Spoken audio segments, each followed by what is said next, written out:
Great to see you all. Yeah, welcome to SpeakEasy Online. It's May 2021, and who knew we'd still be doing this on Zoom now? But it's great to see some people joining us for the first time. Hello, Nikki. Hello.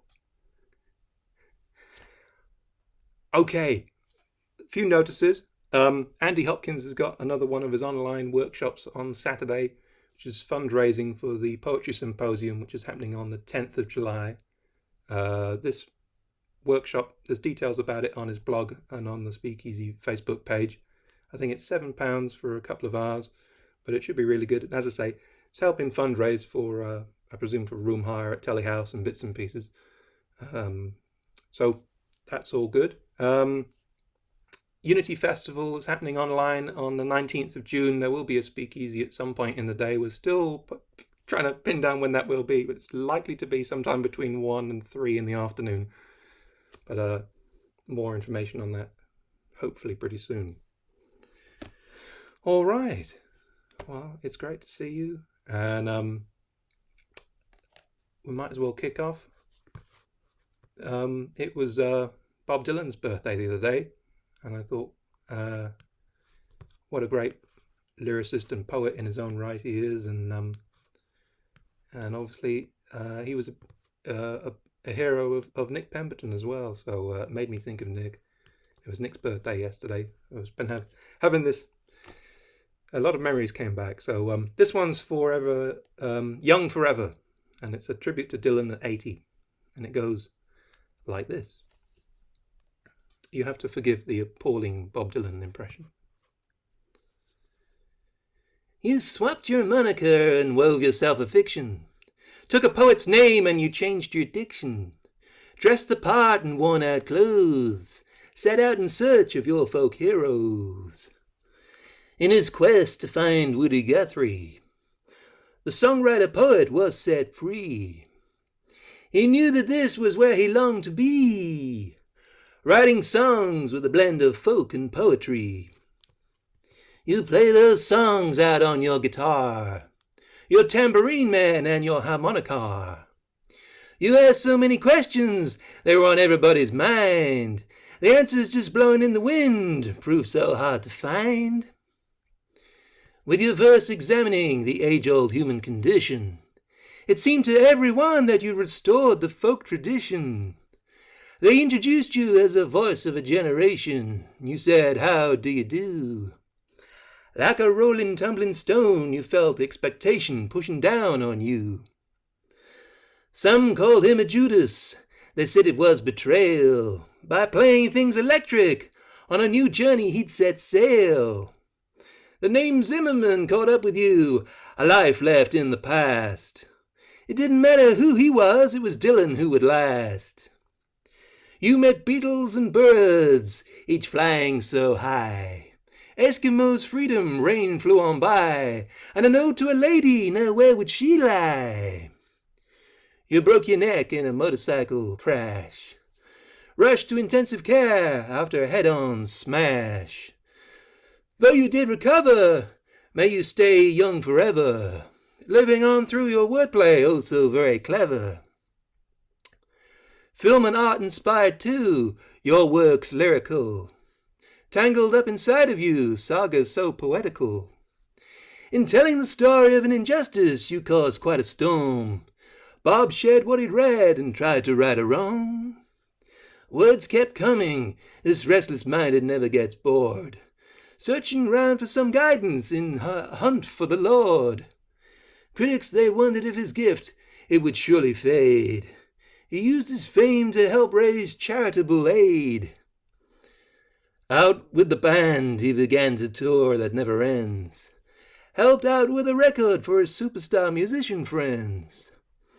Monkey Man and Tweeter reached the end of the line. Just 2 classic albums before Wilburys called it time. Got all excited when St. Nick came to pay a visit. It's a novelty, nobody wants to miss it. In these modern times you fuse country and the blues, maybe even found a brand new chord. Never cared too much for fame, recognition's its own reward.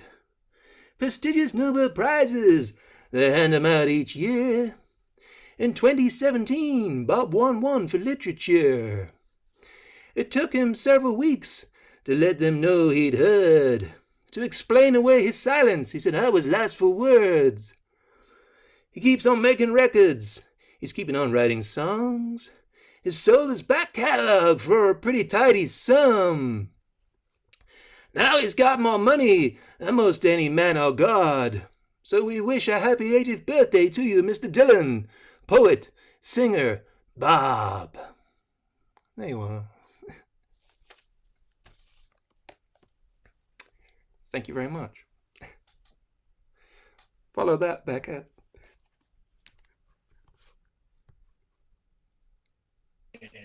I'll try. I know. Oh, sorry, I've forgotten how to sit. Sorry, let me just quickly push buttons. For one of these, I had to contact a friend of mine and get her to send me a voice recording of how to say a word because I couldn't work out how to say it. I'll do this one first. Sir, today I have two lovely poems by the wonderful Tony Hendry. I'll just make it so that I can actually see them. That would probably be quite helpful. Right, first up, Katstikam and Helvellyn. Steep steps, but the handrail helped. Katstikam, Helvellyn, from the attic, past the estate and Carlisle racecourse. Don't, Mom, you'll have a fall one day, is what her policeman's son has told her. But, bless him, he was never young, just as his dad, her man, was never old, no matter what the liver spots might say. Near the end, recalling mountain days, sub-zero larks, bum slides on hard snow, crashing into drifts, then her pelting him with snowballs. Rough wooing, she said. Should have dumped you there and then, he said, with that smile she missed most. Wedding stipulation, white confetti only. Off on honeymoon through a blizzard. Katstikam and Helvellyn in view. Touch the window pane, resolve. Sensible son would be expecting her to study the brochures he had left. Sheltered housing, central, near shops and surgery. No views to hurt or soothe. But the last job her man did for her was to put that handrail up.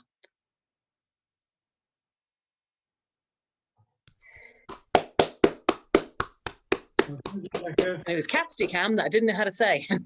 Oh, that was great. Thank you. Right. Second poem.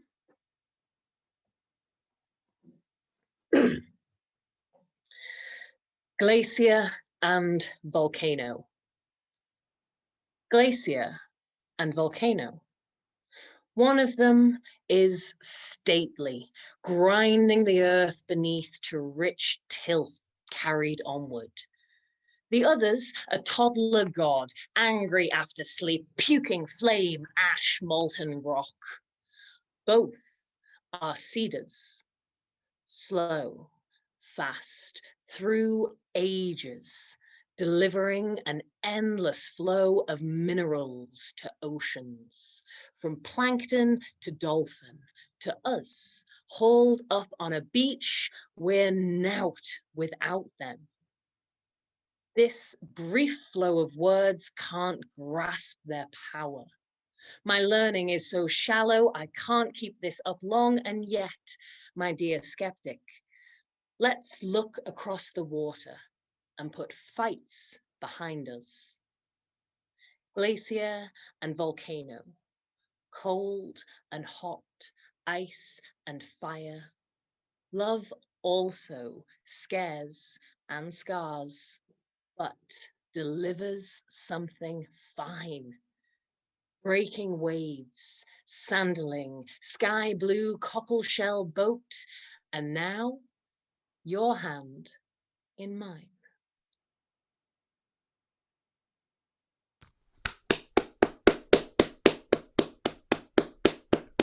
Thank you, and thank you, Tony. Yeah, cheers. Oh, fantastic. Oh, and cameo at the end. Great stuff, guys. Brilliant. All right. Ali, what have you got for us? I've got two-way ticket. I sent a letter to myself and on the way I dropped it. 2:21, a letter thuds on the doormat. Cream, quality paper, an Inverness postmark, 1991. My handwriting.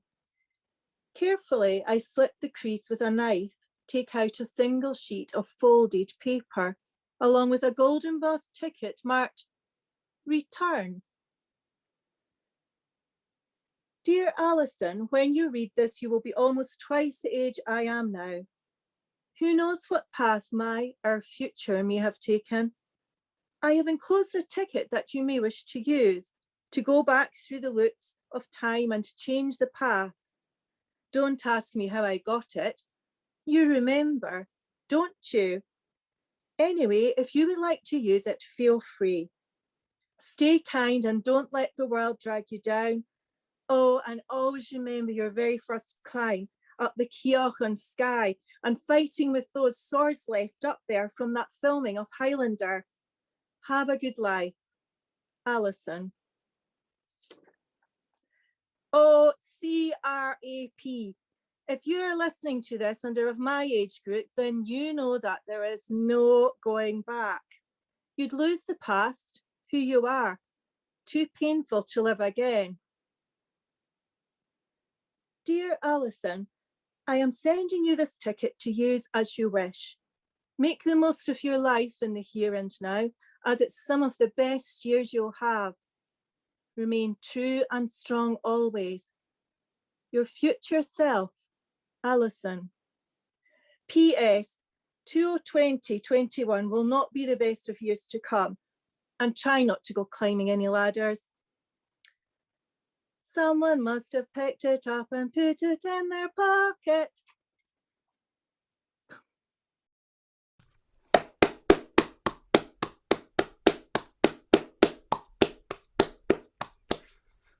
That was brilliant. Loved it. Oh, fantastic. Really good. What a great idea. Yeah. Fab.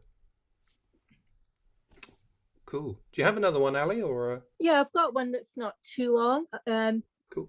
And it's based on a true story, although I didn't try to procure one of the little fellas myself. Gnome, sweet gnome. Garden gnomes are in high demand. Pandemic blues babies, instant soothers, half human, plastic or ceramic, the ideal companions. A toadstool accessory, an owl, a moulded robin, safe inanimates for dependable dioramas. Go on, add it to your basket. You've got money to spare. What? Not in stock? Containers crammed with gnomes are held up in the Suez Canal. Made in China, shoulder to shoulder, red hats, waistcoats. There's been a massive upswing, a sudden rush. I must have one, I must. I'm in luck. Working to NASDA have some, 33 quid each. Miss your family, miss your friends, choose a gleeful gnome instead. Place the surrogate in your trolley, ever loving, ever jolly. Make your purchase, take it home, hug it tight, you're not alone.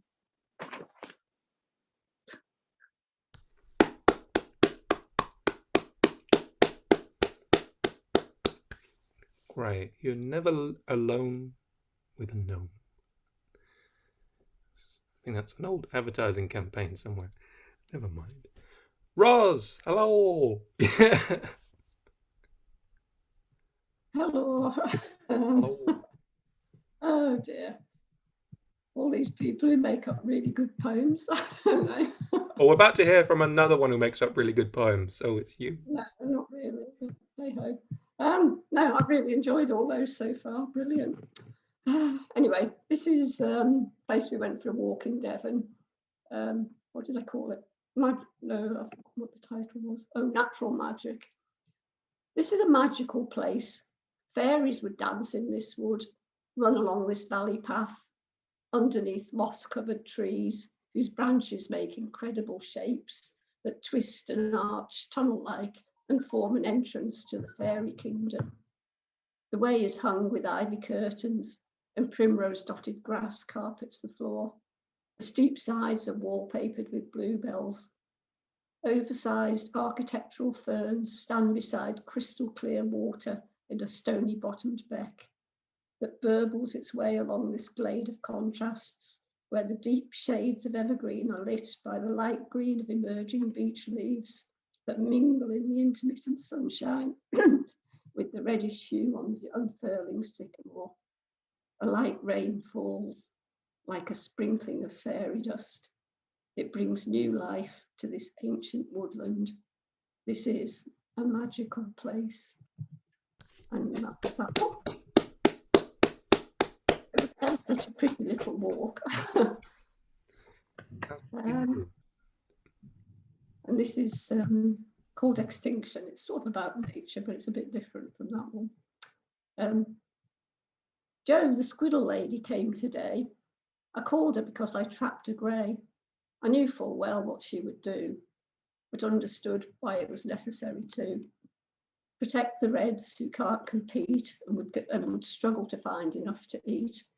The invader's success is often given to explain why native reds are driven towards extinction. But that's not strictly true. Human activity is culpable too. Still greys squirrels, I can't read, still greys carry squirrel pox disease, and it's said they ring bark trees, which is another of the problems that lead to the loss of woodland habitat. I show Jo the trap. She takes it with her gun behind the garage and gets the deed done. I feel kind of sad, although not in distress, as I find her a bucket to clear up the mess. And that's basically what happened last Sunday morning. Wow. Very cheerful, sorry.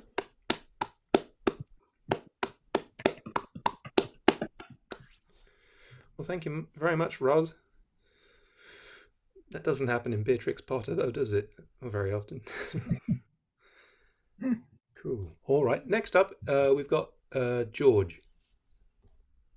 Hi, Phil. Thanks. Yeah, I've got 3 quick ones, if I may. They're all about food. I've been clearing out the house. I don't know about everybody else. I keep printing out poems and I leave them around thinking that one day I'll go back and pick them up again. And then you realise I can't see the furniture for poetry, so I was throwing it all out. And I came across stuff that I haven't read for ages, and I thought I'd do this. And I've just realised the first one I'm going to do probably won't mean anything to anybody at all in this room, because it's based on 1971. It's also based in a hotelier in Scotland called Rheostakis, and I can't remember if he ever came south of the border. But this is the Pont Hotel, 1971, Rheostakis, Matthias Rosé. Here is sophistication, neither red nor white, and the bottle makes a marvellous candle holder. No table should be without one, layered with wax, white, pale pink and blue. If you ask, the waiter will let you take it home. Prawn cocktail, steak to your choice, peas and French fries, perhaps a side salad with dressing. How avant-garde. Stretched to pudding, not apple crumble nor peach melba. Let's be very bohemian and have cheesecake. Or those of a fullest figure, fruit salad. Lean back, satisfied and self-congratulatory. Sit cointreau and watch the shadows thrown by the flickering rays from the candle play among the plastic plants. That was when we used to think we were sophisticated. Well, I used to think I was sophisticated because I didn't eat peas with my knife, things like that, you know. This came about in Orkney. I was up at a course in Orkney, and we get delayed by someone coming back to the minibus because they had to get a pickled egg from the chippy. And for some reason, it took the girl ages managing to capture a pickled egg from a bottle, but never mind. So 10 things you didn't want to know about pickles. 1, Wilfred will have been down your way, pickled or not. 2, anyone can have a pickled foot. 3, a pickled egg. I'd rather be dead. 4, to pickle overnight in 12 pints of real ale. Leave in 12 pints of real ale. Alternate recipes use spirits and wine. Many advocate generous helpings of all 3. If in one, you've leant too far over the jar. My father was a gherkin, cut himself with the knife. Say cheese, how come no photographer brings a jar of pickle? Too many pickles in your mouth is like a donkey's. Supply your own word. Piccalilli, give it to your beloved, spice up your kisses. The peck of pickled peppers is painful. You can tell I did too much to drink while I was waiting in the chip van as well. So this was actually Had Your Chips, which is just my rant about chips, but never mind. Mother swear by chips over chip pans. At times swear because thought police, do-gooders, Weight Watching Gestapo shout, not chips, not spuds, no! But they don't have to feed on a budget. You can't fill a tummy with lettuce or tomatoes if they will eat them. Apples and oranges are crap at soaking up gravy or topping a pie or shutting the little buggers up so that they don't stare blankly at the plate saying, "Where's the chips?"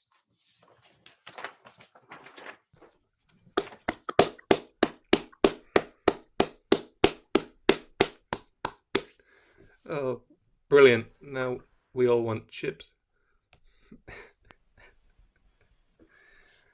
Oh, goodness me. That was great. We've only got a couple of minutes to go. I think Claire's just tuning in. I'll probably... Hi, I'm just eating my dinner, which is why my camera's off, sorry. Okay, that's the tradition. You have to tell us what you're having for dinner. I'm having vegetable pizza.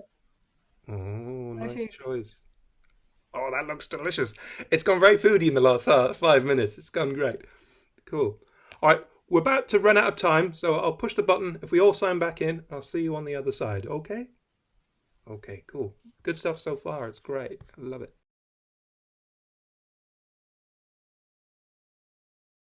Uh-oh. Owen just said he needs a beer. Not wants a beer, not fancies a beer. Needs a beer. Yeah, well... Stunning. It's only 4%, okay?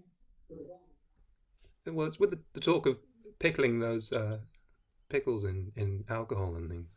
Pickles, chips, real ale, gnomes, all buddings. I can recommend it in Orkney.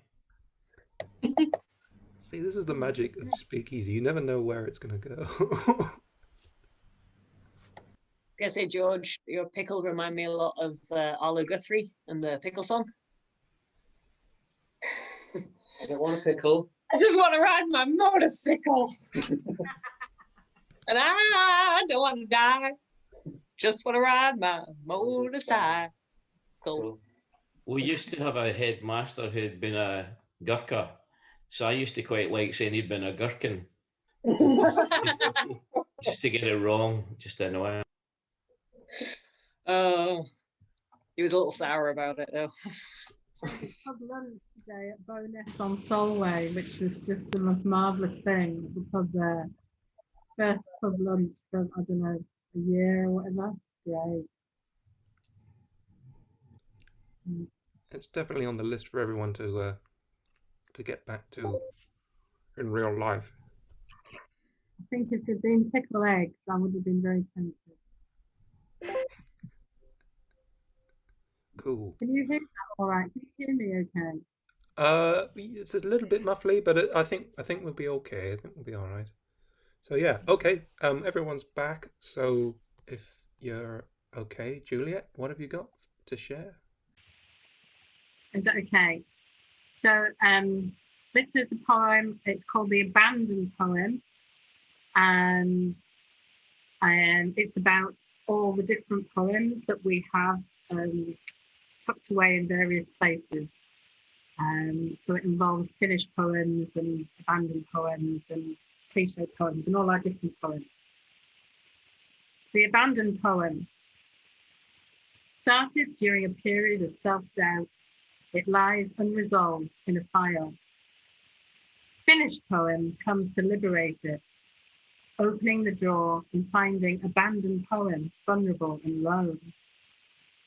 Incomplete from the torso down, abandoned poem is hard to entice from the drawer, but its arms are strong, so it hoists itself out from the wood-chipped desk.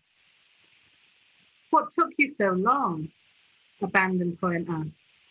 I was making the world a better place, says finished poem. And holding open the door, they step outside onto the busy street on their way to the cathedral walls to see the view. Waiting for them by a lamppost is polemic poem. Having just got back from a demo, together they link arms and proceed through town. At Cathedral Walls car park, they start the climb. Finished poems brogue slide as they try to ascend the slope. Well crafted, its fine shoes slip on the grass. Only polemic poem in monkey boots makes it easily up the bank, but then lets go of abandoned poem's hand in order to unfurl a banner that says, freedom now. Weak after so long in a drawer, abandoned poem starts to fall backwards. Using the flagpole held out by polemic, abandon grabs it and with great effort comes level with the other poems, making it to the top. Shaken by the experience, but okay. Their friend, cliche poem, turns up and tells abandoned poem to breathe, relax, unwind. They all slump together, but soon it's apparent abandoned poem is failing and slipping away. They turn to polemic, who always knows what to do, who phones dodgy poem, who can always fix things. Dodgy poem comes running and false fake Nikes from what used to be Woolworths and takes something dirty looking from an inside pocket, opens a grubby notebook and begins. Tiger, tiger, burning bright in the forest of the night. What immortal hand or eye could frame thy fearful symmetry? The abandoned poem splutters back to life, coughing up a few vowels and whispers, the boy stood on the burning deck for good measure. Hearing the tiger incantation, they all know that abandoned poem will pull through and somehow make it to an ending. They find a bench under the cathedral wall. Cliche, polemic, abandoned and dodgy, and together they admire the sandstone viaducts of the railway with buddleia and rosebay willow herb growing from the cracks. They study the red metal bracing of Dixon's chimney in the distance and know the Solway lies just beyond.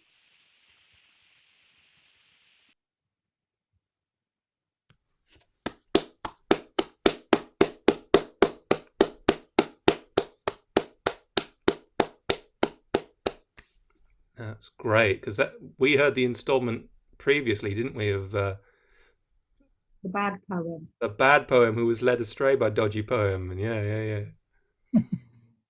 Fantastic.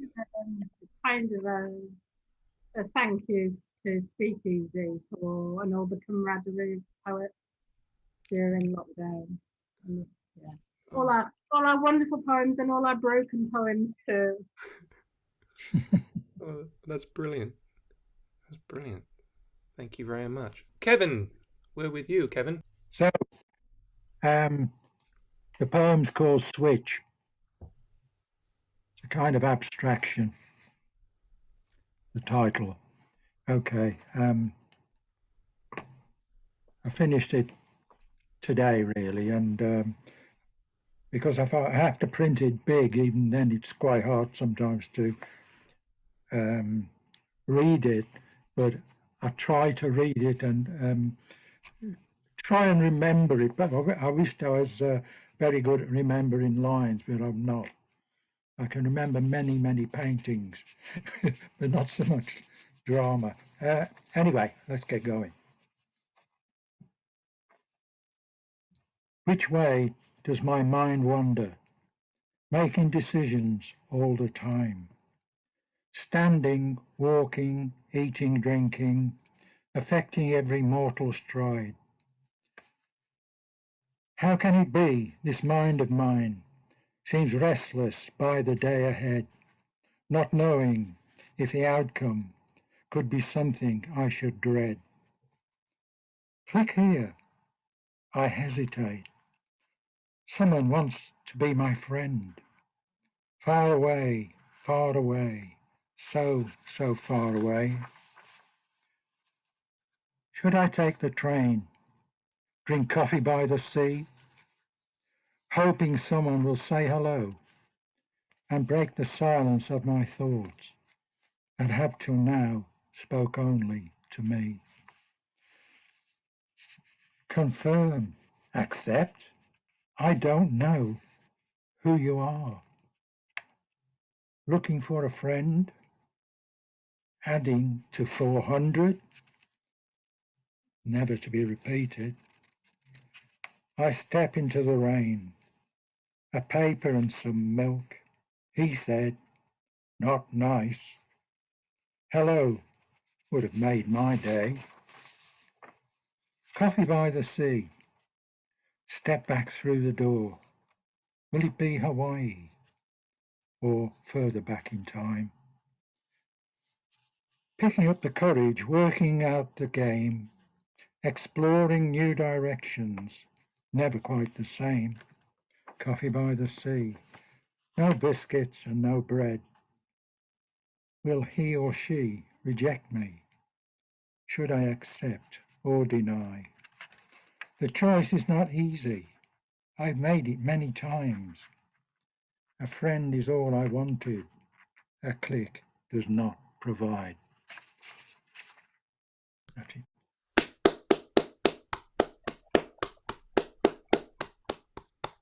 Thank you.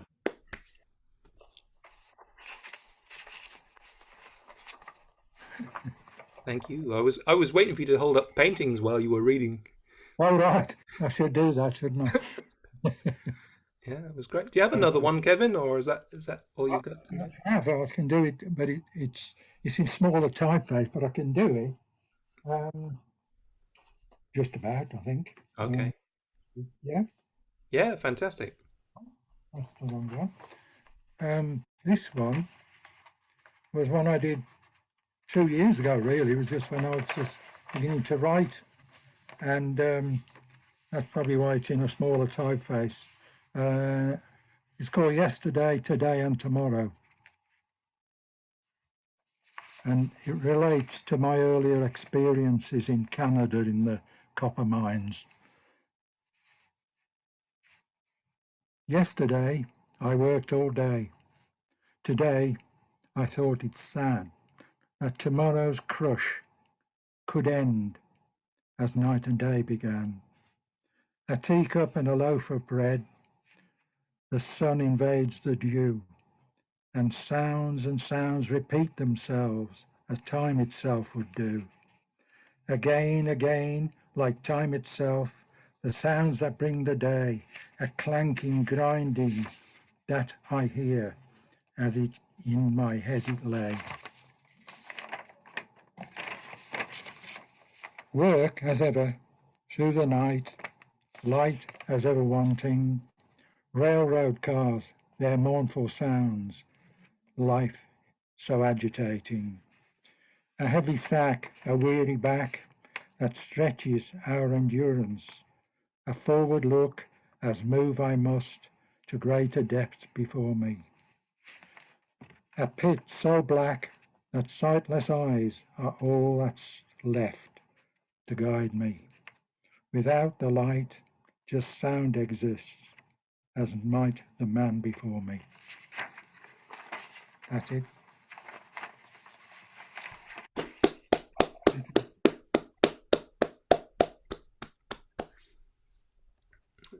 you very much, Kevin. That was great. Yeah, very evocative and yeah, lovely piece. Thank you very much. Thank you. All right.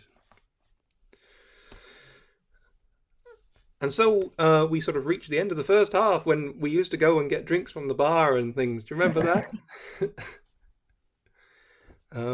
So yeah, we'll kick off the second half in a second. Oh, you've got drinks prepared. Oh, smart people, clever. Yes. Oh. Cheers. Oh, fantastic. Good.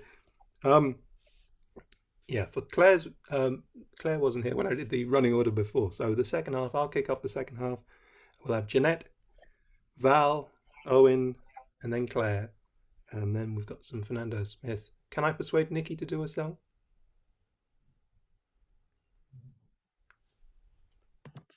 To do what? Would you like to sing a song, or are you? Oh, okay. Okay. Yeah. Well, we can put you in after Claire. Is that all right? Yeah. Okay, fantastic. Oh, that's great. I put you on the spot, but you're brilliant. We haven't heard you sing for a long time, so that would be lovely. Thank you. Yeah, so as I was saying before, there might be the option to go back to the source. I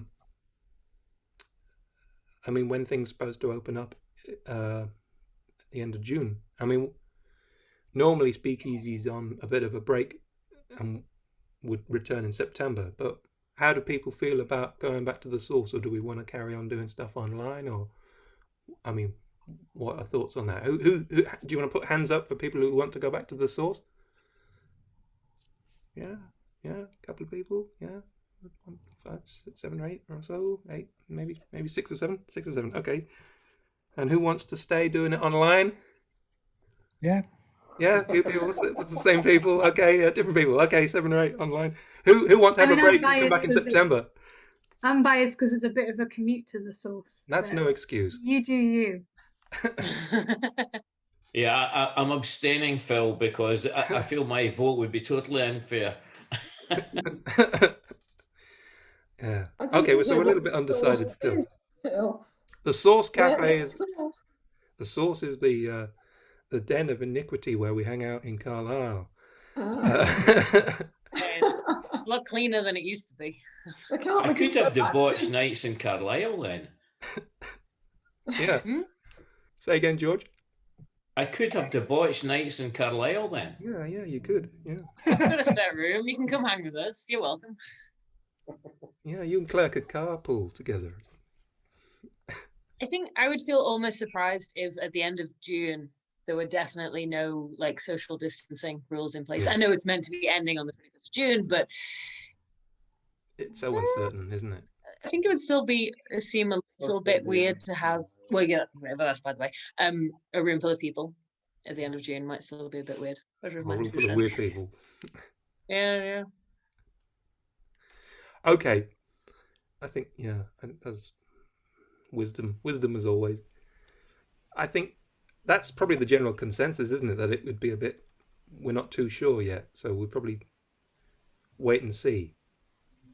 Yeah, it might be easier to play it by ear for a bit longer, because it's quite soon for the rules to apparently change and then to do a thing.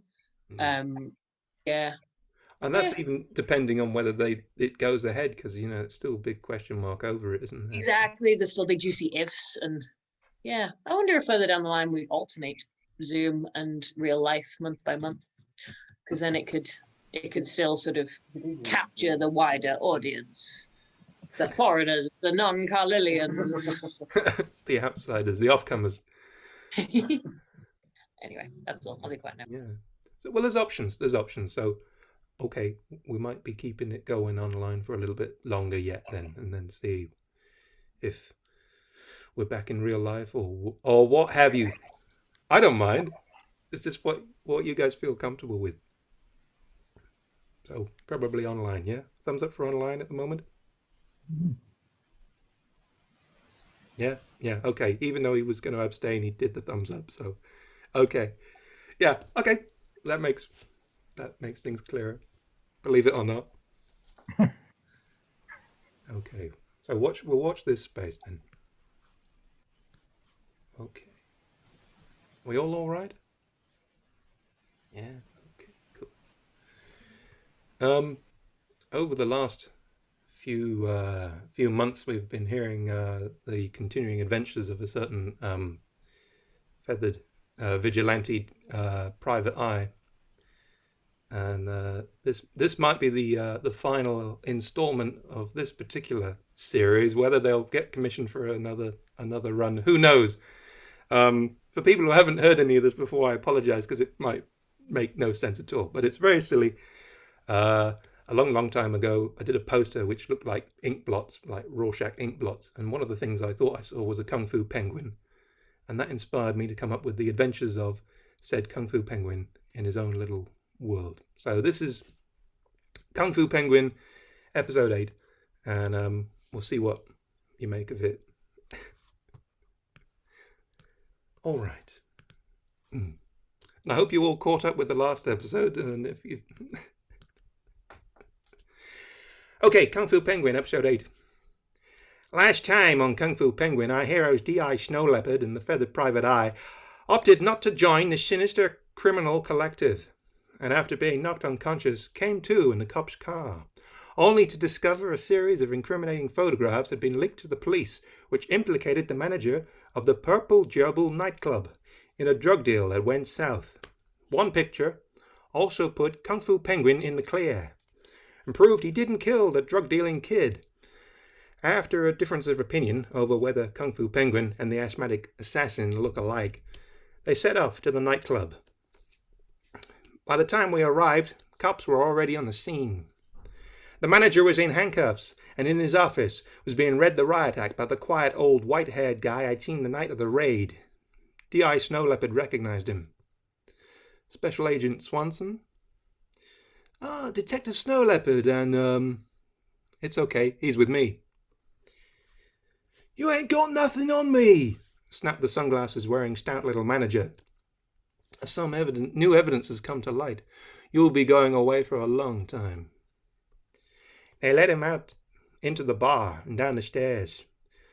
There were a few mutterings before people returned to their drinks. Speaking of which, I headed to the bar. Give me something with ice in it. The barman obliged. What voice do I use for this character? Hang on. A lively evening, don't you think, sugar? Asked a smoky voice. Ah, Miss Dame Domino, aren't you a sight for sore eyes? She fluttered her eyelashes. I suppose you'll be looking for a new venue, eh, sweetheart? Oh, haven't you heard? The Purple Gerbil is under new management, or it soon will be. Really? Who'd take this on? She smiled knowingly. You? Well, it's a lovely little place. Where'd you get that kind of dough? Sure don't make enough singing in a place like this unless... Those photographs, they got leaked to the cops. Most of them were from the supposedly broken CCTV. There was, however, one picture from another angle. The one proving it wasn't me that shot that drug-dealing kid, but the asthmatic assassin. Looked like it was shot on a phone from out there, where the smokers gather on the old fire escape. Am I getting close? She smiled again. Her eyes sparkled with intrigue. They seemed to want me to go on. Now just suppose somebody knew this photo could do a lot of damage. Somebody could make a lot of money. Silence can be bought. But silence can be very expensive. Am I right? Well, I do declare that is the most interesting story. You ought to write that down, maybe get it published. Who knows what you'll achieve with the right kind of backing behind you?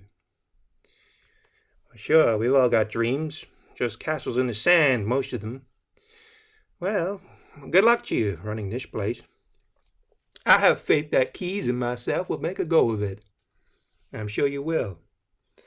And now, do excuse me. I see it is nearly time for my opening number. Hope to see you again sometime, Penguin. She strutted over to the microphone. As the music began, she started to sing. This is where we cleverly segue into a song. Everybody's searching for our paradise. Your fate rests uneasy on the roll of a dice. And what you found was a whole heap of trouble. But you get to recognize each face at the purple gerbil. The purple gerbil, doo-doo-doo-doo-doo. The purple gerbil, doo-doo-doo-doo-doo. The purple gerbil, doo-doo-doo-doo-doo. Purple gerbil, doo-doo-doo-doo-doo. The song drifted into the background as D.I. Snow Leopard returned. She joined me at the bar. I just wanted to say, yeah, that, you know, if you've got something to say it, say it. Well, we put a APB out for the Asthmatic Assassin and raise a bill. Oh. What are you going to do, Penguin? Oh, no. What are you going to do, Penguin? I'll cut that out in clever editing, like. What are you going to do, Penguin? I don't know. I'll find a case. Something usually comes my way. Well, it's been good working with you. We'll see you get your apology from Justice. Thanks. See you around, Detective. And just like that, she walked out of my life. I guess I'll be back to the mean streets for this Kung Fu Penguin. At least I maybe cleared my name, but there's always someone somewhere up to no good. This town needs someone to fight for justice. This town needs Kung Fu Penguin. And we'll go back to the title song that inspired this whole silly thing, and it goes something like this. Kung Fu Penguin, wah wah. Kung Fu Penguin, wah wah. Kung Fu Penguin, wah wah. Kung Fu Penguin, wah wah. Wrongly put behind bars, wah wah. There weren't a whole lot to do, wah wah. Learned to align his chakras and taught himself Kung Fu. Now he fights the bad guys, cause they're not very nice. Kung Fu's where his strength lies, and he puts them on ice. Kung Fu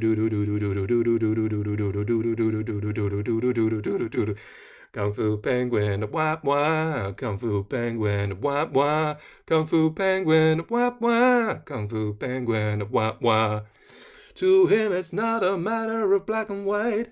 It's simply the difference between wrong and right. He is working day and night. Always got the villains in his sights. Kung Fu Penguin, wah wah. Kung Fu Penguin, wah wah. Kung Fu Penguin, wah wah. Kung Fu Penguin, wah wah.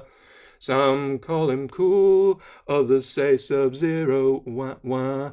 This 3-foot feathered vigilante, wah wah. He's not like your average hero, wah wah. Don't eat caviar or drink a fine Chianti, wah wah. He's number one, he's the best, wah wah. He always puts the R's in, wah wah. You really don't want to mess with the Kung Fu Penguin. Kung Fu Penguin, wah wah. Kung Fu Penguin, wah wah. Kung Fu Penguin, wah wah. Kung Fu Penguin. And there you are, and that's the end of Kung Fu Penguin, and we may never hear of it again.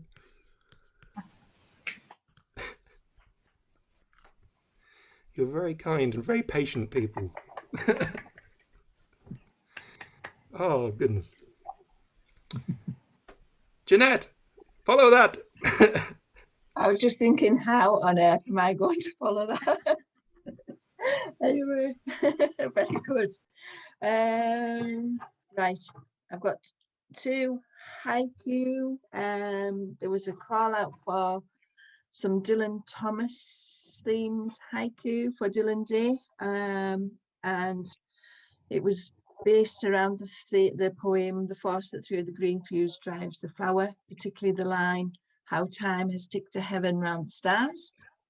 So here are my 2 haiku. First one: as the sun breaks down, an outward breath wish upon dandelion stars. The second one: with each evening tide, sand slips through the hourglass into that good night. Those. Wow. Thank you. And Facebook memories. It shows 3 years today since there was like a little exhibition in Wicken. There was an art exhibition and one for our little writing group that no longer exists. But at that time, we had a little book came out, Wiser Words. I was going to read a little story, but going back to George's chips and pickles, I think I'll read this poem that I wrote on dieting. So it's called Diet. I'll start tomorrow, 10,000 steps. Drink lots of water, a few more reps. A taut new body, slim waist and hips is what I dream of while eating chips. Counting calories makes me mutter. Bread needs primer, it must be butter. What is salad without a dressing?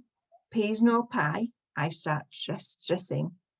Fruit is tasty, I cannot grumble, but so much nicer in a crumble. Cut out snacks, I tell myself, hiding chocolate on the shelf. Nighttime's worse, watching telly, distracted by my rumbling belly. A mug of tea, a slice of cake. Diet starts tomorrow after my break. That's that. Thank you. Brilliant, brilliant. That was great. Did you want to read the story as well, or? If I can find it, yeah. It's a long time since I've read it, so apologies if it's a bit dodgy. Here it goes. It's called The Other Side. I have no idea what I will be on the other side of this. I've always been unassuming, agreeable, avoiding confrontation. Years of nodding and accepting have caused life to pass me by. This doesn't mean I've always agreed, but I have kept the disagreements to myself. Conformity is no longer for me. No more will I accept the yelling, insults, and mental torture. I'm not what he says I am. I'm better than that. No more will I endure the sharp strikes to my face and kicks to my body. How have I been so weak for so long? I have a plan. I believe it to be well thought out. Who knows how well it will go? Whatever the result, I'll be different. Tonight, when he comes home, I won't have his pre-ordered supper ready and on the table for 6 o'clock precisely. There won't be dippers warming by the fire or a neatly folded newspaper on the chair arm. In fact, I won't even buy the Financial Times. I'll place a crumpled copy of The Sun on the seat. The seat will be warm too, to prove I've done nothing all day. He'll be raging. I can see his fiery cheeks and eyes of intimidation, but he won't see me. I'll be in the kitchen, waiting, running my finger carefully down the blade of a freshly sharpened knife.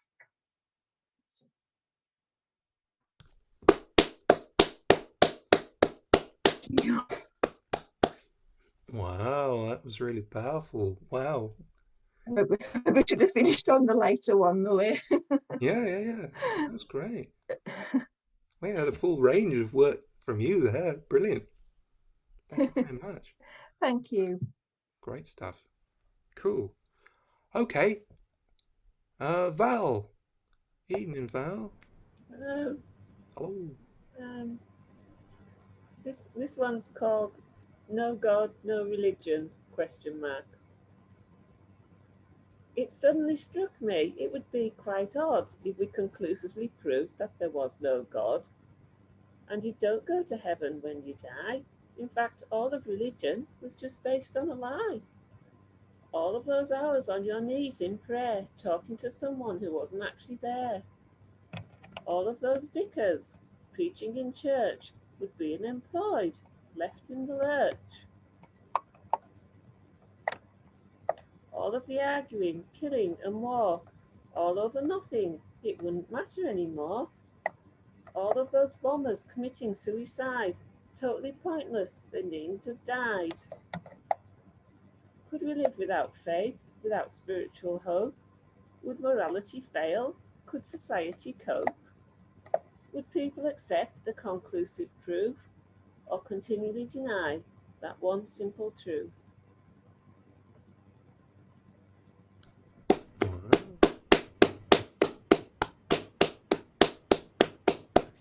That's really, interesting.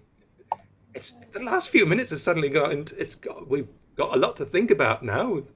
Wow. I've got another one which is just about the sea. Oh, right, okay. As usual.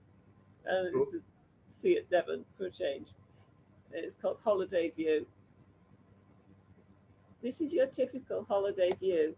the placid sparkling sea of blue, where children devoid of shoes and socks paddle amongst little rocks. This is not the sea of home, with its angry waves and swirling foam, where seagulls swoop o'er the brine and fishermen cast out their line. Here the view is clear and bright, the cliffs below are scrubbed clean and white, a perfect picture postcard day, no swirling mist or clouds of grey. Sometimes I think the view in Devon is more like viewing a piece of heaven. Everything seems fresh and clean, it's all so peaceful, quiet, serene. Back home, the skies I know so well burn brighter than the fires of hell, but there's no better view on earth than sunset on the Solway Firth.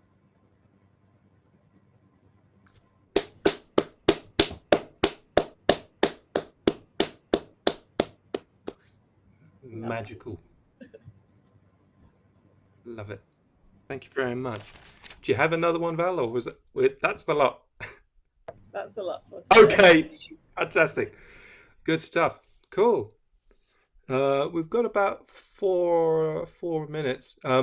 It's Owen next. Is 4 minutes enough time, or do you want me to push the magic button and you can have all the time?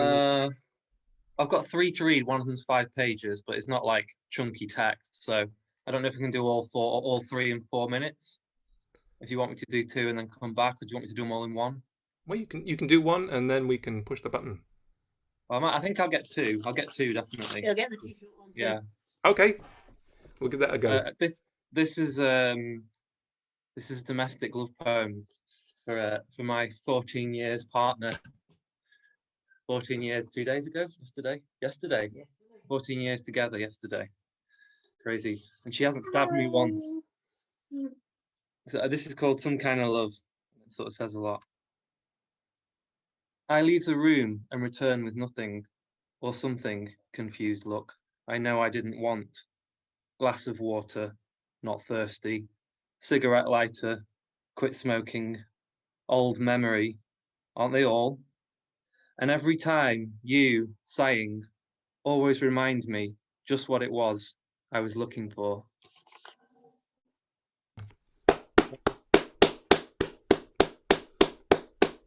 We're really privileged that you've shared that with us, actually. That's lovely. So just a little domestic poem. Just a slice of Becca's life. finding things that I've lost and telling me what I've forgotten. Yeah. This next one, I think I started writing this at the start of lockdown, the first lockdown. Yeah, and I've been working on it since then, so it's a bit longer than it was. It's called Lines Written in a Time of Crisis. In the backyard of the world, the seeds in the salad trays are coming up at last. Glad green signals flashing from the rich dark earth. A revelation of sorts. The sun is out again, and while one neighbour plays bad music too loud and swears at her stepkids, who keep on kicking that ball up against the garage door, my other neighbour talks across the wall about his childhood, how his grandmother used to grow tomatoes in a greenhouse by the kitchen, and always worried she'd watered them too much. Yet every year the fruit were fat and lush, and no plant ever died before its time. And we talk about the things we remember, about summers long and hot and first cigarettes, and about the river that runs around this city, the places where we both once fished, and some of the places we might have passed along the way. Later on, walking by that same river, with the lace migrations of dandelion seeds drifting lazy blizzards from the fields, the sky a blue infinity, the sun a just struck match flaring in the west.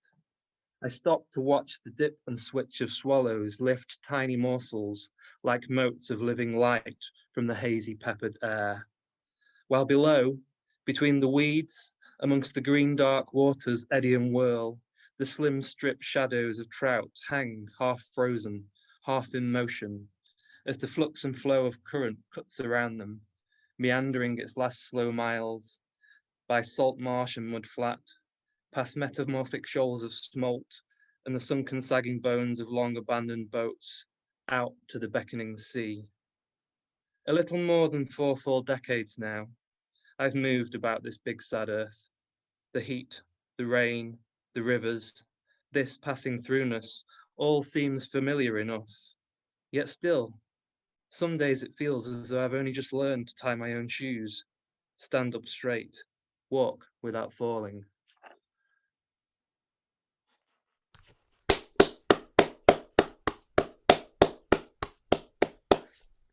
Amazing. Return for part 2. Yeah, okay, we'll push the button and we'll all sign back in and see you in a second. Excellent. Less than 1 minute. That is good timing. That's unusual for me. Yes. Never in doubt, never in doubt.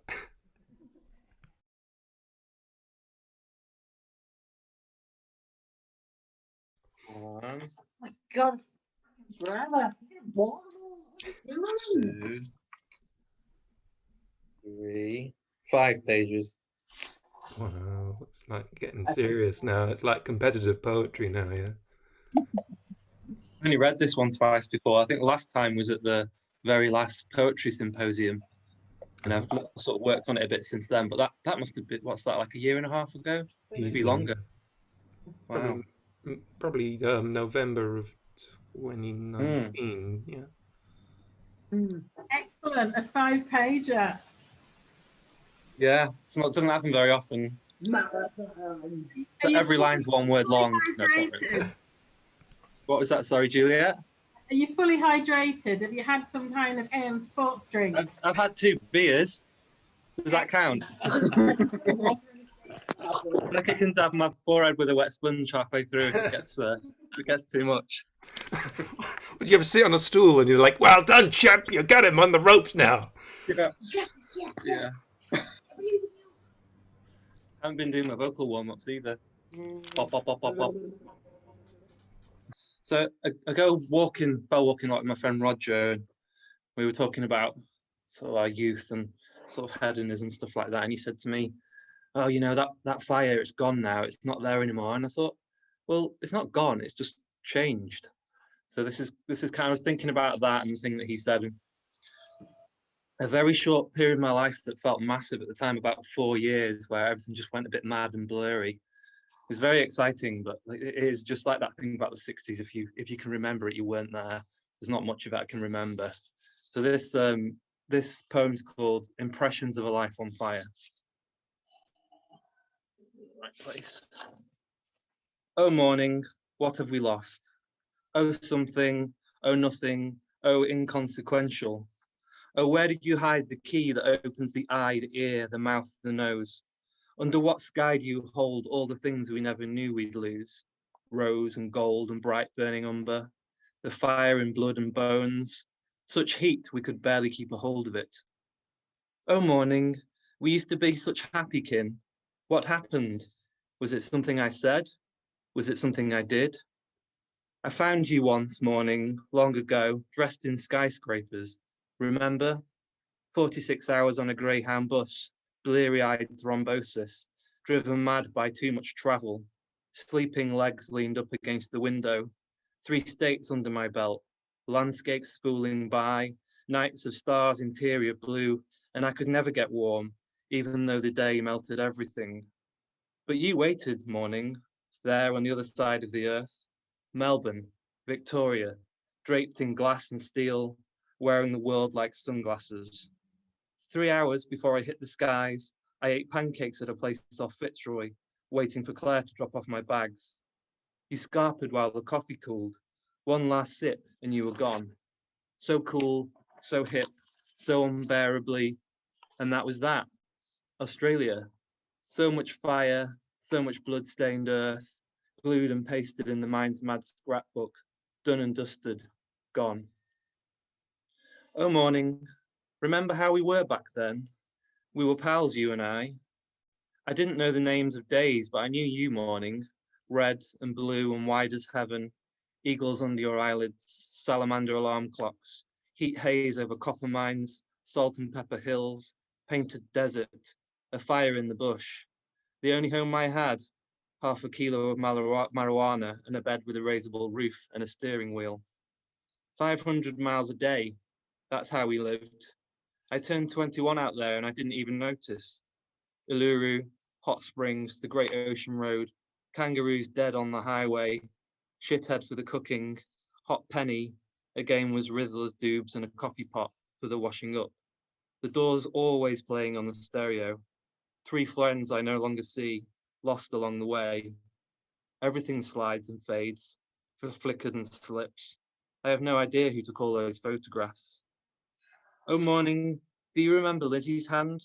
That time at the party in the woods over Baslow, a different space and time entirely, before flight tipped the globe beneath me, how the trees shook above us, lying on our backs, side by side, skulls volcanic, eyes wide as galaxies adrift in a sea of chemical frequencies.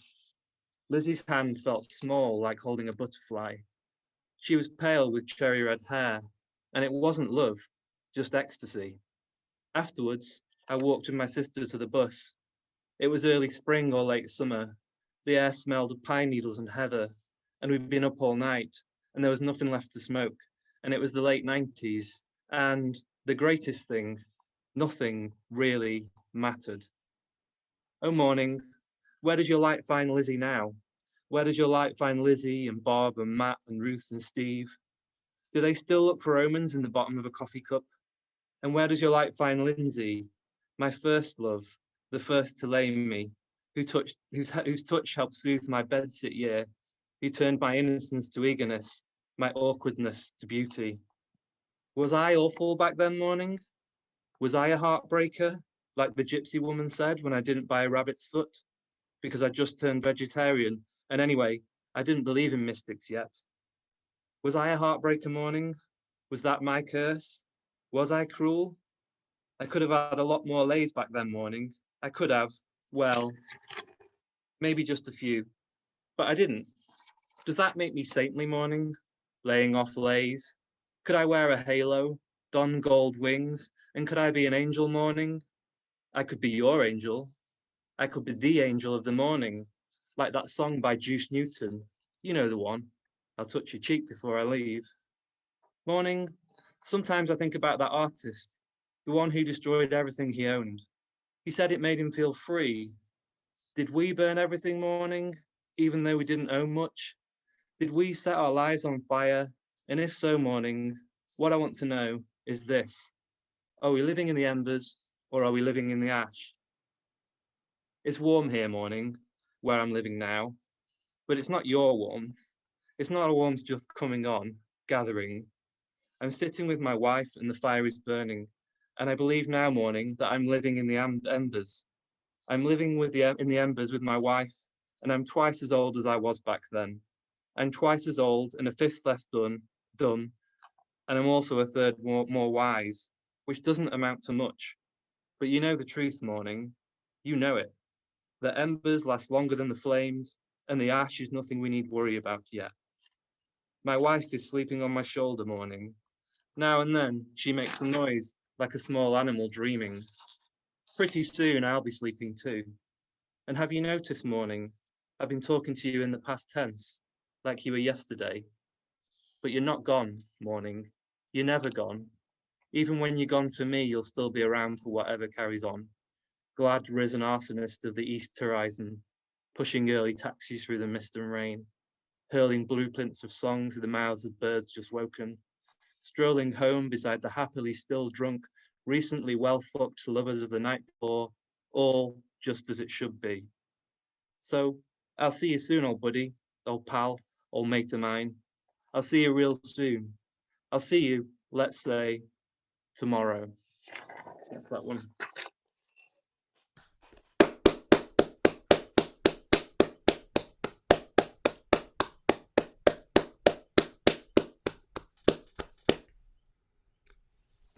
Brilliant. Brilliant. Excellent stuff, Owen. Thank you so much. Yeah, I think the bears must be that must be the future for poetry reading. Yeah. Excellent. Wow. Cool. Cool. Cool. Amazing stuff.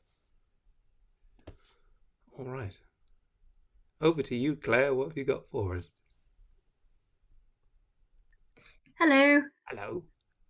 I've got 2 poems, if that's all right. So a friend has an exhibition in Glasgow, which is very exciting, and I've written 2 poems about encapsulates my experience as a person living in Scotland. So they are 2 living in Scotland themed poems, not plays, poems. Okay.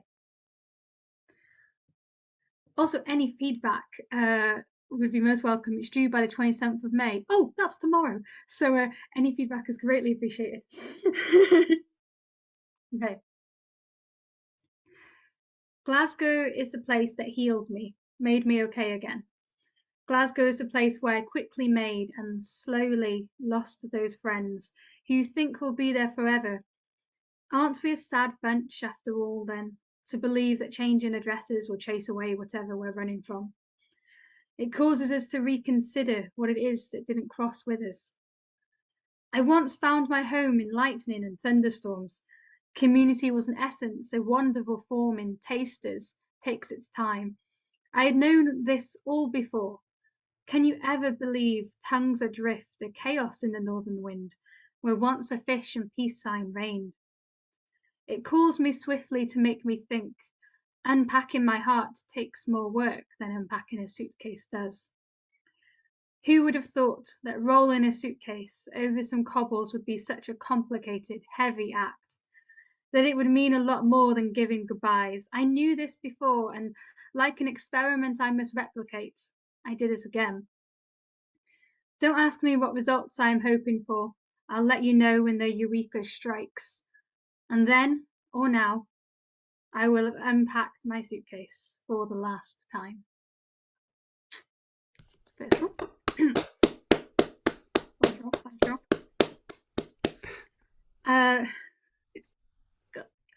I'll go one more. Okay.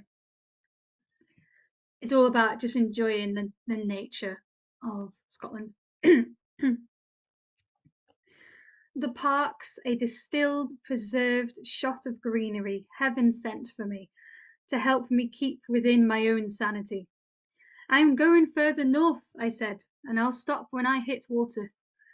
Ah yes, the water.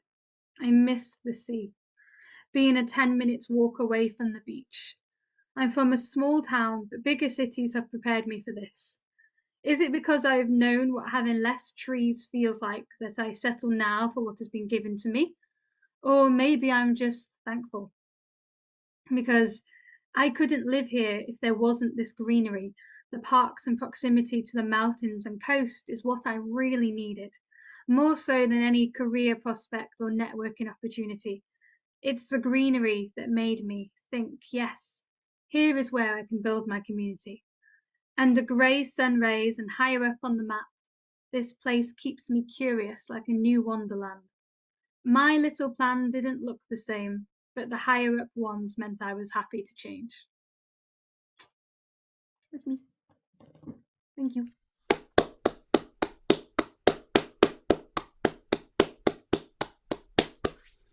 Lovely. Thank you very much, Claire. Those are lovely poems. That's the feedback. Well, lovely. Cool. Hope that exhibition goes well as well for you, friends. Yeah. All right. Cool. Nikki, hello. Hello. Hello.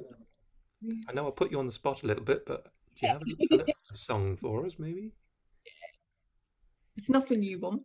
It's a couple of years old. That's okay. Just grab my tab.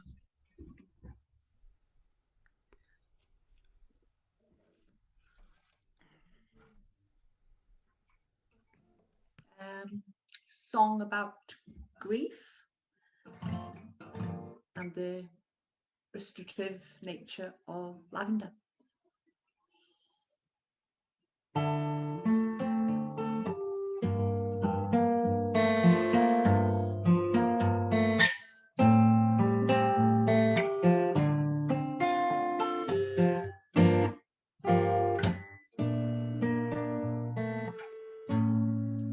There was a time when roses grew wild around my door, columbine and poppy blooms danced in summer gowns they wore. Now the wind shakes ravaged leaves, impaled on naked thorn. All that is left is lavender to soothe this icy dawn.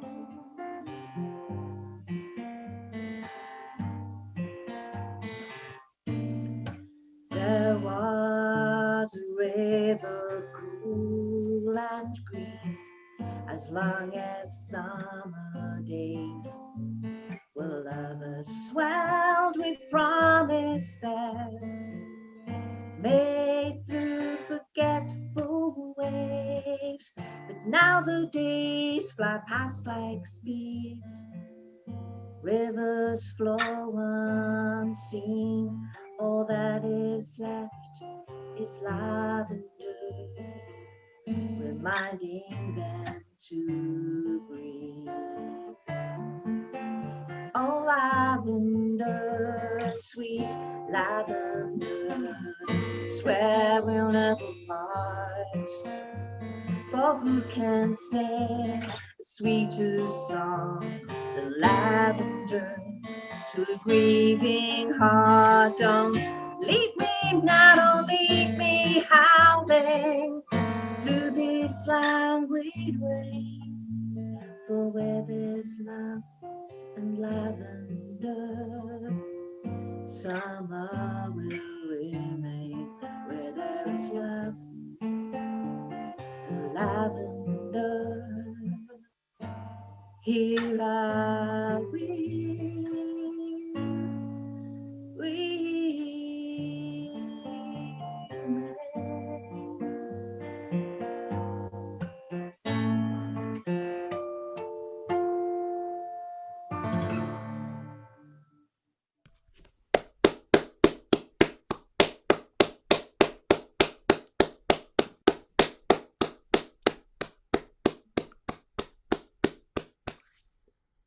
Beautiful, stunning. I loved it. I love that song, and every time I hear it, it's a slightly different version, and it's just magic.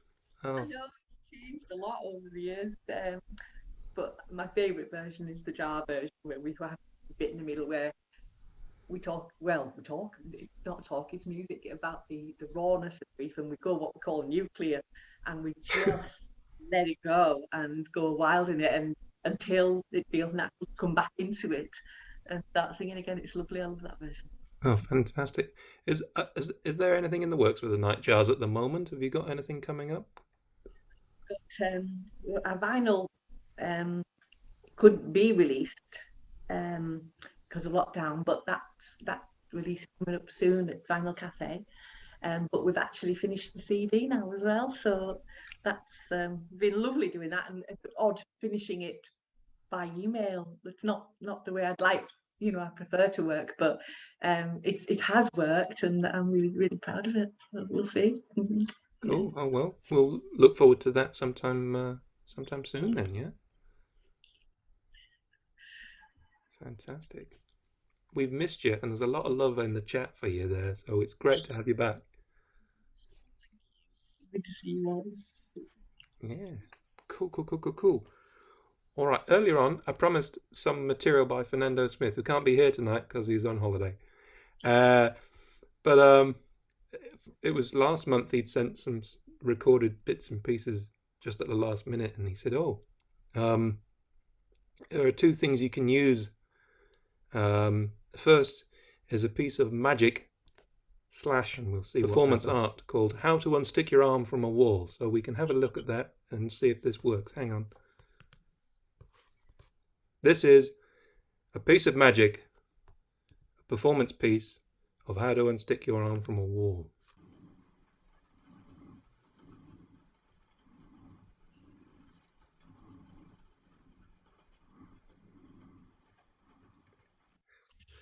That was his first piece.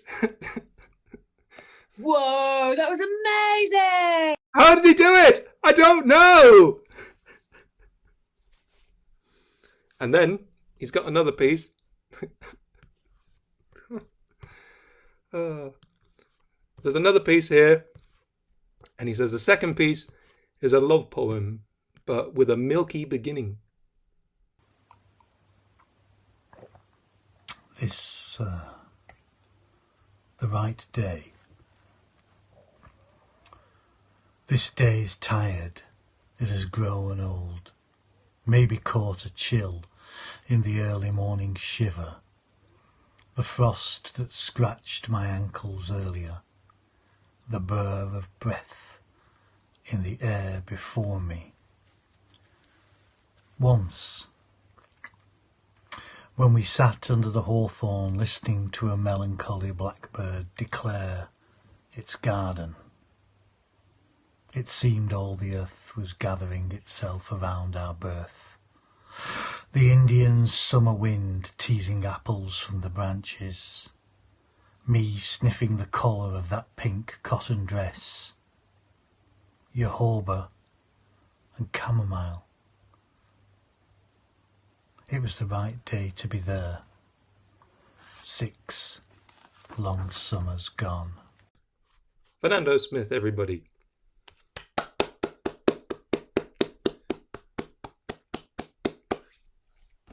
There you are. All right. I've got one more piece and then we'll probably round out the evening, unless anybody else has anything else they want to add. No? Okay. This piece is probably self-explanatory, but I thought we suffered a national humiliation again just the other day, and I thought we need to. I'm not a big fan of it, but the fact that we just get humiliated every time is really annoying. So this is a song for Europe, and it goes something like this. How do we win Eurovision? It seems like forever it's been going wrong. Don't ask for laser-like precision, but just need to craft a good song. A catchy tune that doesn't disappoint, maybe sung by a familiar star. Should be the way to avoid 0 points. Don't want to hear we scored 0 points. How do we win Eurovision? Seems like forever it's been going wrong. Don't ask for laser-like precision, but just need to craft a good song. Keep the words snappy, happy and upbeat. Surely we can find a melody and tune. We'll snatch victory from certain defeat and hear cheers all around the room. How do we win Eurovision? Seems like forever it's been going wrong. Don't ask for laser-like precision, but just need to craft a good song. Don't worry about the staging, don't worry about the dancers. If our song's not engaging, I don't rate our chances. How do we win Eurovision? Seems like forever it's been going wrong. Don't ask for laser-like precision, but just need to craft a good song. How do we win Eurovision? Seems like forever it's been going wrong. Don't ask for laser-like precision, but just need to craft a good song. There you are. I think that should provide us with a better result for next year. Bravo! Bravo! Cheers. Next year. So there we are. We'll see what happens. 1 point. Need to put that on in, yeah, for next year. Yeah. Yeah, we'll put it forward. We'll send it off to somebody. Yeah. Cool. Well, there we are. That's the end of another Speakeasy Online. It's been brilliant. Give yourselves a round of applause, everyone who read. And everybody who sang. And everybody who listened. And everybody who left before the end and stayed to the very end. Thank you, Phil, for organising Zoom. Thank you. You're very kind. Yeah, thank you all for coming along, and yeah, we'll probably do this again next month, and but if we can meet in real life, that would be great as well. So yeah, it's been great. It's lovely to see you all. Take good care. Get home safe. And we'll see you again next time. Lovely to see you all. Bye. Good night, all. Night. Take care. Good night. Happy Wednesday. Good night. Good night. Dropping like flies. Take it easy. Bye.